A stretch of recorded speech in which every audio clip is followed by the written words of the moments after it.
नमस्कार दोस्तों, कैसे हैं आप लोग। पूरी दुनिया में कोरोना वायरस अपना कहर बुरी तरीके से बरपा रहा है। बड़े देश से लेकर छोटे देश तक सभी इस कोरोना वायरस की चपेट में आ चुके हैं। दुनिया का सबसे ताकतवर देश अमेरिका भी इस समय कोरोना वायरस के संकट से सबसे ज़्यादा जूझ रहा है। अमेरिका के इतने सक्षम होने के बावजूद भी अमेरिका इससे निजात नहीं पा रहा है। बात करें इसकी शुरुआत की तो चाइना के वुहान शहर से शुरू हुआ ये वायरस आज के समय में दुनिया के लगभग हर कोने में पहुंच चुका है।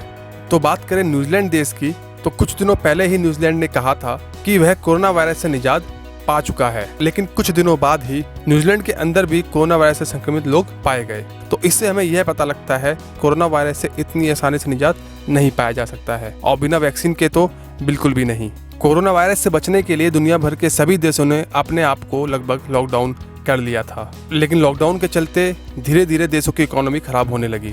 आज की मेरी इस वीडियो में मैं आप लोगों को यही बताने वाला हूं कि आखिर कोरोना वायरस की वैक्सीन कब तक आने वाली है, या कभी आएगी भी या नहीं, और भी ऐसी बातें आज की मैं इस वीडियो में बताने वाला हूं। तो इस वीडियो को अंत तक जरूर देखिएगा।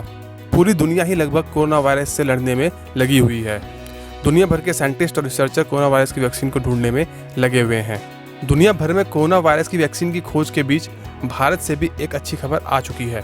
कोविड-19 की पहली देसी वैक्सीन भारत ने तैयार कर ली है, जिसे भारतीय कंपनी बायोटेक ने बनाया है। भारत की तरफ से ये खबर आ रही है कि वह 15 अगस्त को कोरोना वायरस की वैक्सीन को लॉन्च कर सकता है।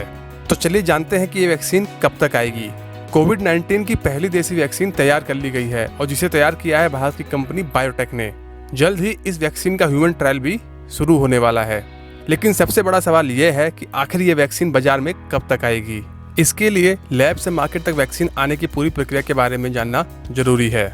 आमतौर पर लैब से लोगों तक एक दवा को पहुंचने में 12 साल और वैक्सीन को पहुंचने में 8 से 10 साल लग जाते हैं। दवा या वैक्सीन को लैब से बाजार में पहुंचने के लिए कई चरणों से गुजरना पड़ता है।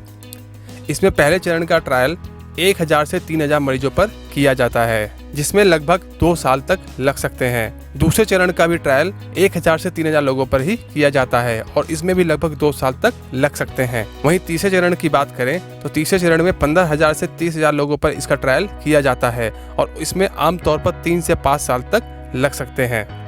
जिसके बाद फिर नियामक संस्था द्वारा इसकी जांच की जाती है, जिसमें कभी कभी वो वैक्सीन या दवा का सर्वेक्षण और अधिक लोगों पर करने के लिए कह देते हैं। लेकिन अगर किसी वैक्सीन का ट्रायल जल्द ही करना हो, जैसे कि हमें कोरोना वायरस की वैक्सीन की जरूरत जल्दी है, तो इसमें पहले चरण का परीक्षण सुरक्षा अध्ययनों पर किया जा सकता है, और इसे 50 से 500 लोगों पर ही कर सकते हैं। और इसमें समय लगने की बात करें तो इसके अंदर 4 महीने तक का समय लग सकता है। दूसरे चरण का ट्रायल वैक्सीन की डोज के लिए किया जाता है। यह चरण 500 से 1000 लोगों पर किया जाता है। इस चरण से हमें यह पता लगता है कि आमतौर पर एक आदमी को कितने डोज की वैक्सीन देनी पड़ेगी। इस चरण में भी लगभग 4 महीने का समय लग जाता है। इस वैक्सीन का ट्रायल जल्द ही करने के लिए पहले और दूसरे चरण को एक साथ किया जा सकता है। तीसरे चरण का ट्रायल विभिन्न आनुवंशिक प्रकारों पर वैक्सीन का प्रभाव देखने के लिए किया जाता है। यह ट्रायल बीमारी की व्यापकता और सरकार की वैज्ञानिक सलाहकार समिति की सिफारिश पर निर्भर करता है, और इसे 1000 से 50,000 लोगों के बीच कहीं भी किया जा सकता है। इसमें लगने वाला समय वैक्सीन की डोज पर निर्भर करता है, लेकिन आमतौर पर इसमें 4 महीने से लेकर 2 साल तक का समय लग सकता है। कोरोना वायरस वैक्सीन के मामले में नियामक संस्थाएं पहले और दूसरे ट्रायल को जोड़कर परीक्षण की अनुमति दे सकती हैं। तीसरा चरण पहले के 2 चरणों के नेगेटिव रिजल्ट पर निर्भर करता है। इसके बाद जांच और सत्यापन के लिए इन ट्रायल्स के परिणाम नियामक संस्थाओं को भेजे जाते हैं, जिसमें 6 महीने तक का समय लग जाता है। तेज परीक्षण वाले वैक्सीन में भी इतना ही समय लगता है। भारत बायोटेक ने अपने वैक्सीन की कोई समय सीमा तय नहीं की है। अगर सब ठीक होता है और यह वैक्सीन किसी भी ट्रायल में विफल नहीं होती है, तो यह वैक्सीन, जिसका नाम कोवैक्सीन है, बाजार में 2021 के अंत तक आ सकती है। आप लोगों की जानकारी के लिए बता दूं, WHO के अनुसार इस समय 150 वैक्सीन अपने विभिन्न चरण के ट्रायल में है, लेकिन इसमें से लगभग 10 वैक्सीन ही अभी एडवांस स्टेज पर पहुंच सकी हैं। तो आप लोग इस बात से अंदाजा लगा सकते हैं कि इतना समय बीतने के बावजूद भी अभी तक सिर्फ 10 वैक्सीन ही अपने एडवांस स्टेजेस में पहुंच चुकी हैं। अभी तो एक वायरस ने ही हमारी पूरी दुनिया को हिला दिया है। न जाने आने वाले समय में कितने तरीके के वायरस हम सभी लोगों का इंतजार कर रहे हैं। इन सब से बचने के लिए हर देश को अपने स्तर पर परीक्षण करने शुरू करने होंगे, जिससे कि आने वाले संकटों से हम पहले ही बच सकें। क्योंकि किसी वायरस से बचने के लिए आने वाले समय में भी लॉकडाउन एकमात्र सहारा नहीं है।